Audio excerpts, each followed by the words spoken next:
اور عبادت میں ہاتھ اٹھا کر دعا مانگتا ہے۔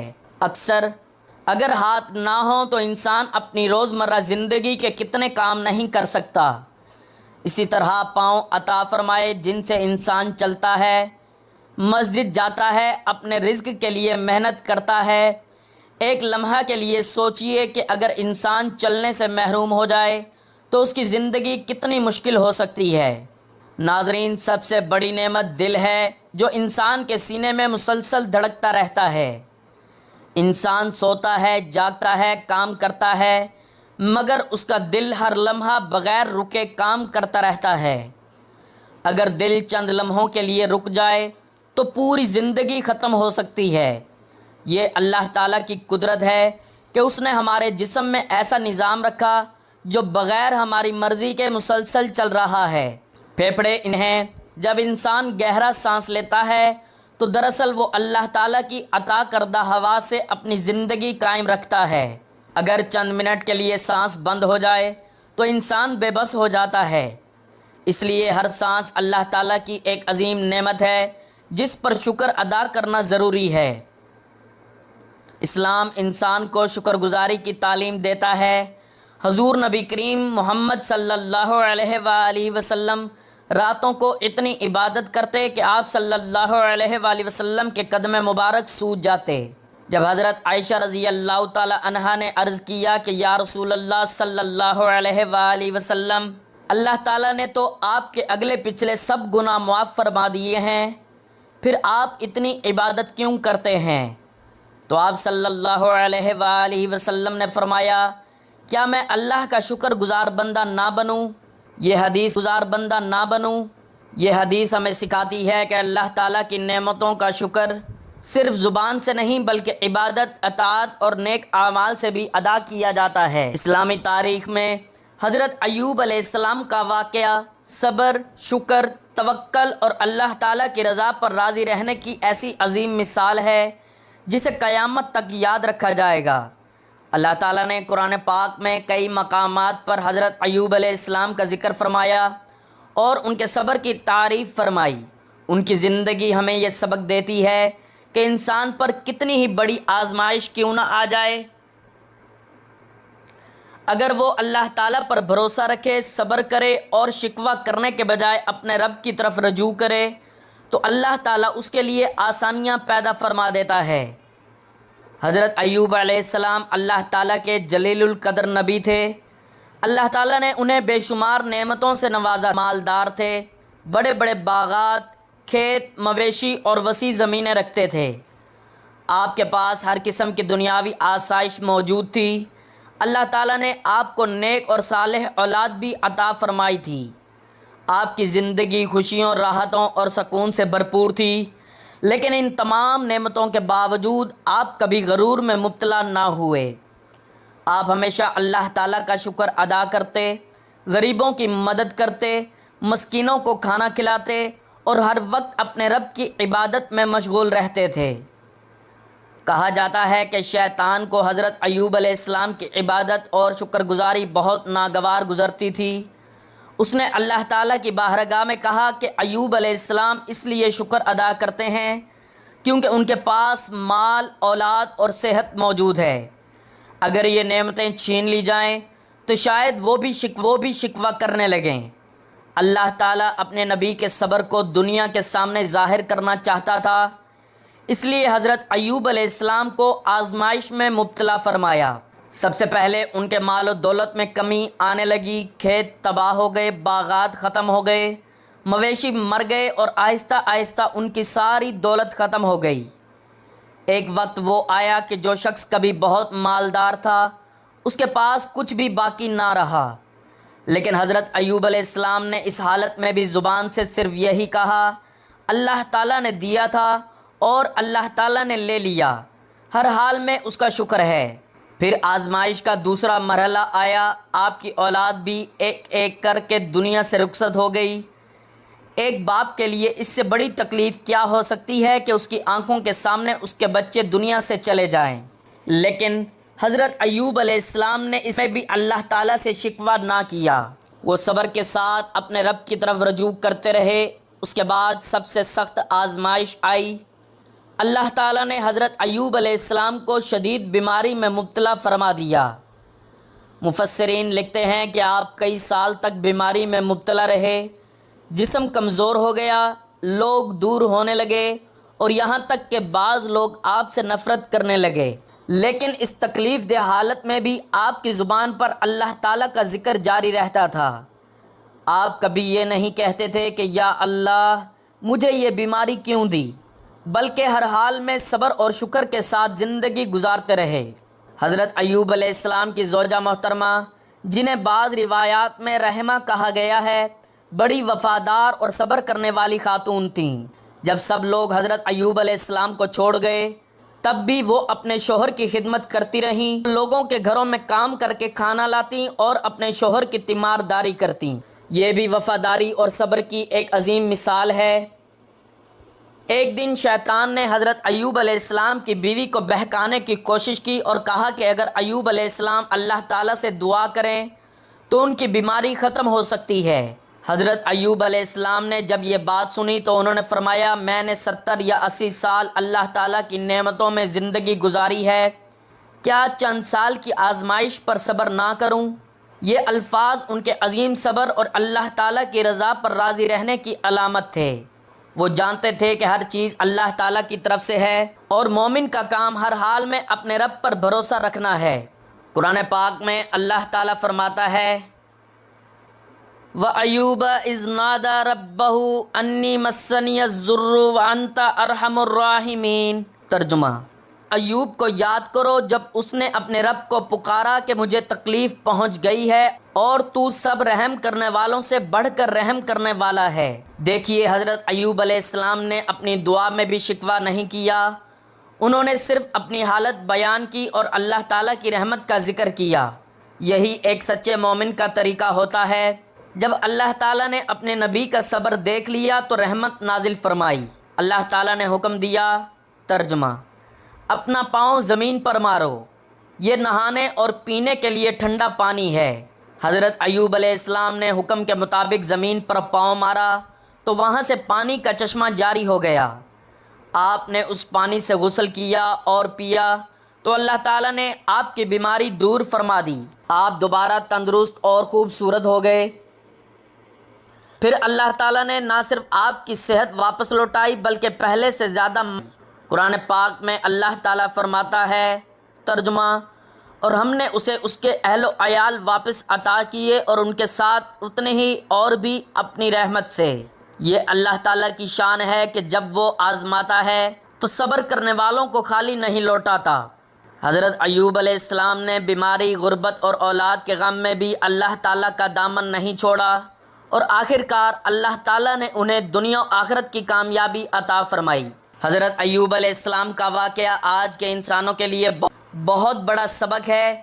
آج معمولی بیماری، مالی نقصان یا پریشانی پر لوگ شکوہ کرنے لگتے ہیں، نماز چھوڑ دیتے ہیں اور مایوسی میں مبتلا ہو جاتے ہیں، لیکن حضرت ایوب علیہ السلام ہمیں سکھاتے ہیں کہ مشکل وقت میں اللہ تعالیٰ سے تعلق مضبوط کرنا چاہیے، کیونکہ آزمائش کے بعد آسانی ضرور آتی ہے۔ یہ واقعہ یہ بھی سکھاتا ہے کہ دنیا کی نعمتیں ہمیشہ باقی نہیں رہتیں۔ مال، دولت، صحت اور اولاد سب اللہ تعالیٰ کی امانت ہیں۔ اگر اللہ تعالیٰ کسی وقت آزمائش میں مبتلا فرما دے تو انسان کو صبر، دعا اور شکر کے ساتھ زندگی گزارنی چاہیے۔ حضرت ایوب علیہ السلام کی زندگی صبر کرنے والوں کے لیے امید کا پیغام ہے۔ جو شخص اللہ تعالیٰ پر بھروسہ کرتا ہے، اللہ تعالیٰ اس کی مدد فرماتا ہے۔ اگر انسان بیماری میں صبر کرے، غربت میں شکر کرے اور مصیبت میں اپنے رب کی طرف رجوع کرے تو اللہ تعالیٰ اس کے لیے رحمت کے دروازے کھول دیتا ہے۔ اللہ تعالیٰ ہمیں حضرت ایوب علیہ السلام جیسا صبر، شکر اور توکل عطا فرمائے، مشکلات میں ثابت قدم رکھے اور ہر حال میں اپنی رضا پر راضی رہنے کی توفیق عطا فرمائے، آمین۔ اسی طرح ناظرین، حضرت سلیمان علیہ السلام کو اللہ تعالیٰ نے عظیم بادشاہت عطا فرمائی، لیکن وہ ہر نعمت پر اللہ تعالیٰ کا شکر ادا کرتے تھے۔ قرآن پاک میں ان کا یہ قول ذکر ہوا، ھذا من فضل ربی، ترجمہ: یہ میرے رب کے فضل سے ہے۔ یہی ایک مومن کی پہچان ہے کہ وہ اپنی کامیابی، صحت، دولت اور طاقت کو اپنی قابلیت نہیں بلکہ اللہ تعالیٰ کا فضل سمجھے۔ آج انسان چھوٹی چھوٹی پریشانیوں پر شکوہ کرنے لگتا ہے، لیکن وہ یہ بھول جاتا ہے کہ اس کے پاس کتنی عظیم نعمتیں موجود ہیں۔ اگر انسان روزانہ چند لمحے اپنے جسم کے اعضاء پر غور کرے تو اس کا دل شکر سے بھر جائے گا۔ آنکھیں سلامت ہیں، ہاتھ کام کر رہے ہیں، پاؤں چل رہے ہیں، دل دھڑک رہا ہے، سانس آ رہی ہے۔ یہ سب اللہ تعالیٰ کی بے شمار نعمتیں ہیں۔ اللہ تعالیٰ فرماتا ہے لَإِن شَكَرْتُمْ لَأَزِيدَنَّكُمْ۔ ترجمہ: اگر ادا کرو گے تو میں تمہیں اور زیادہ عطا کروں گا۔ یہ اللہ تعالیٰ کا وعدہ ہے کہ شکر کرنے والوں کی نعمتوں میں اضافہ کیا جاتا ہے۔ شکر صرف الحمدللہ کہنے کا نام نہیں بلکہ نعمتوں کو اللہ تعالیٰ کی رضا کے مطابق استعمال کرنا بھی شکر ہے۔ آنکھوں کا شکر یہ ہے کہ انسان حرام چیزوں سے بچے، زبان کا شکر یہ ہے کہ سچ بولے، ہاتھوں کا شکر یہ ہے کہ نیکی کرے، اور دل کا شکر یہ ہے کہ اللہ تعالیٰ سے محبت رکھے۔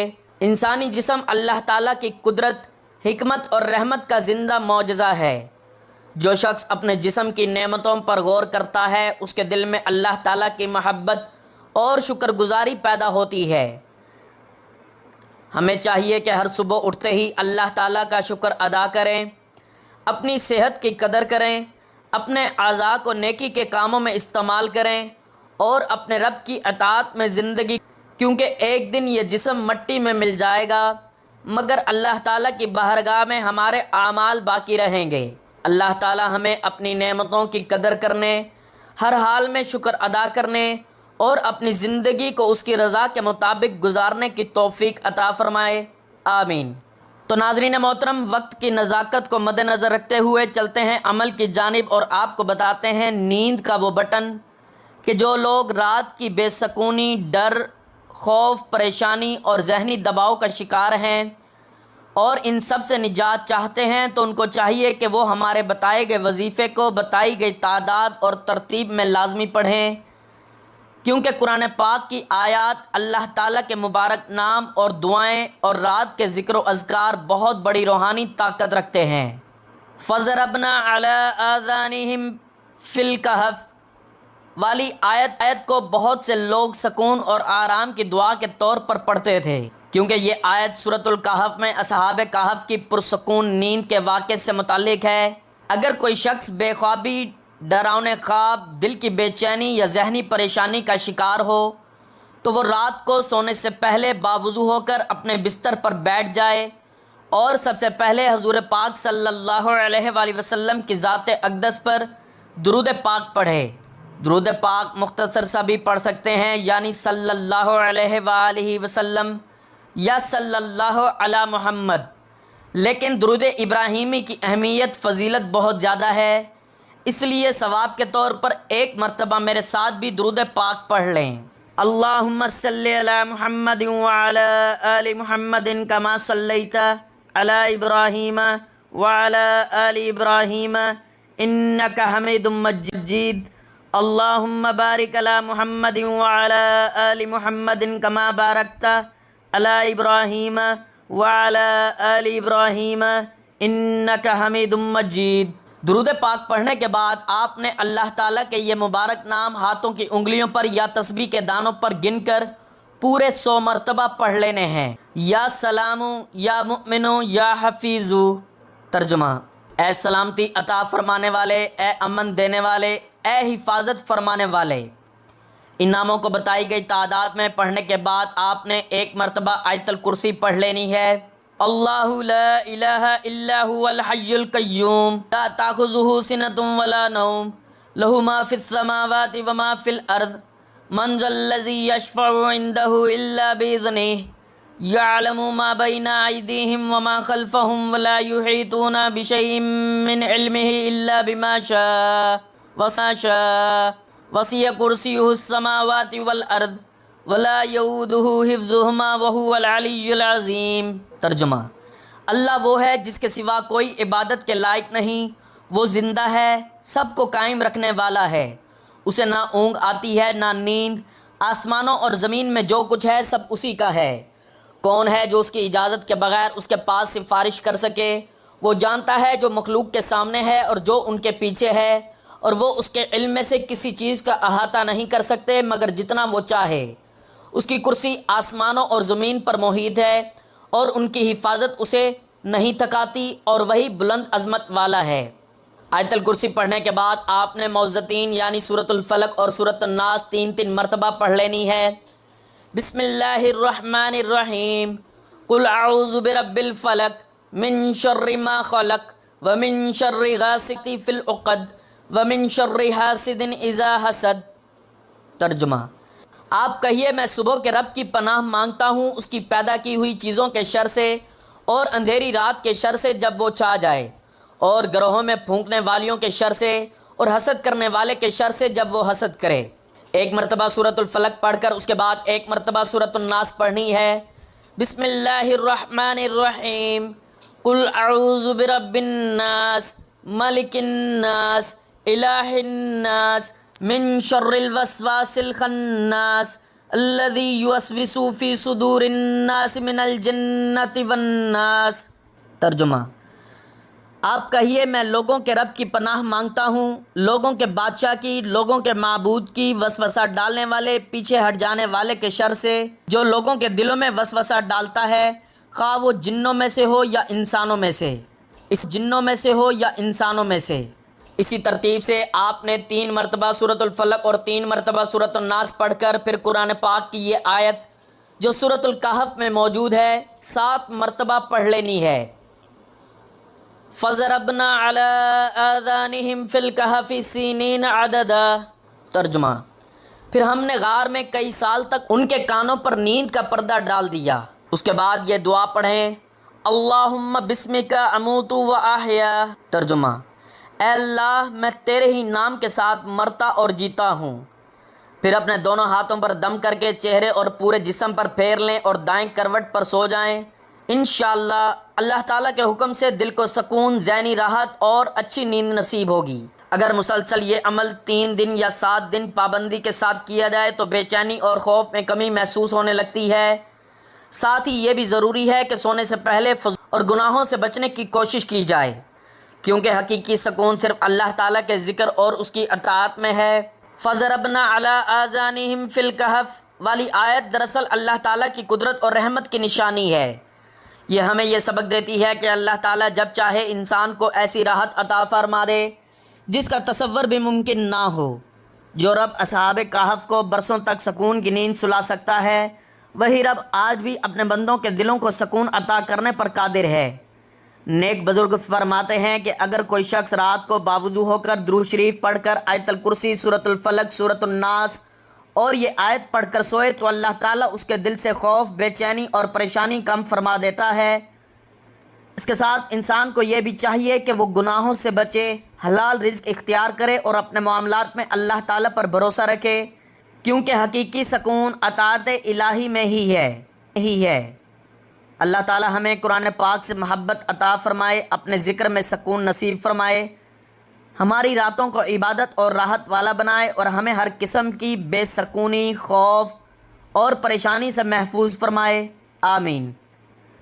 دعا ہے کہ اللہ تعالیٰ ہمیں ذکر و اذکار، نیک اعمال پر عمل کرنے کی توفیق عطا فرمائے، میرا سنانا اور آپ کا سننا اپنی بارگاہ میں قبول و منظور فرمائے۔ آمین۔ ناظرین، گزارش ہے کہ اللہ تعالیٰ کے 99 ناموں میں سے کوئی ایک نام لکھ کر کمنٹس میں ضرور شیئر کریں۔ اللہ تعالیٰ ہم سب کا حامی و ناصر ہو۔ آمین۔ جزاک اللہ۔